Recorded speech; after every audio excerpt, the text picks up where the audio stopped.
Guys, আজকে যখন আমি ট্রেনিং রাউন্ডে ঢুকে যখন প্র্যাকটিস করতেছিলাম তখন আমার সাথে একটা অদ্ভুত একটা কাহিনী ঘটে যায়। আর কি সেই কাহিনী গাইস, চলো তোমাদেরকে একটু দেখাই।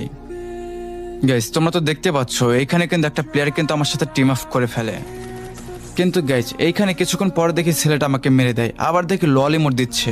তো তারপর আমি ওই ছেলেটাকে আমি ফ্রেন্ড রিকোয়েস্ট দেই। তো তারপর আমি আবারও প্র্যাকটিস করা স্টার্ট করি, তখন দেখি আমার ফ্রেন্ড আমাকে বুকিং দিছে। তো তারপর আমি ব্যাগ দিয়ে দিই।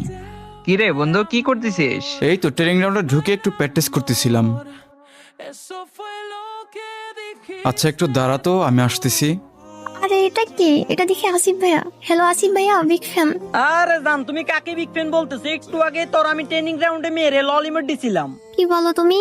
আসিফ ভাইয়াকে মেরে তুমি ললিমট দিছো? কাজটা একদমই ঠিক করো নাই। আরে লল দেবো না তো কি দেবো? এসব প্লেয়ারদের খাওয়া আছে নাকি? কি রে, বুঝলাম না, বেয়াদবি করতেছিস কেন? বেয়াদবি করলে তুই কি করবি? কাস্টম খেলবি আমার সাথে? কি বললি, তুই কাস্টম খেলবি? আচ্ছা ঠিক আছে, আই। আরে জান, তুমি আসিফ ভাইয়ার সাথে পারবে না, কাস্টম খেলবো না তুমি। আরে দেখো তোমার আসিফ ভাইয়ারে আমি কিভাবে 7-0 দিই। কে কাকে সাহায্য দেয় ওটা একটু পরে বোঝা যাবে। ঠিক আছে, আমি কাস্টম বানাচ্ছি, ওয়েট কর। আজকে ছেলেটাকে বেয়াদবি শিক্ষা দিতেই হবে ভাই, যেভাবে হোক। ভাই আরে কে মারলো এটা ভাই? এবার একটা অন ট্যাপ দিছি। এলে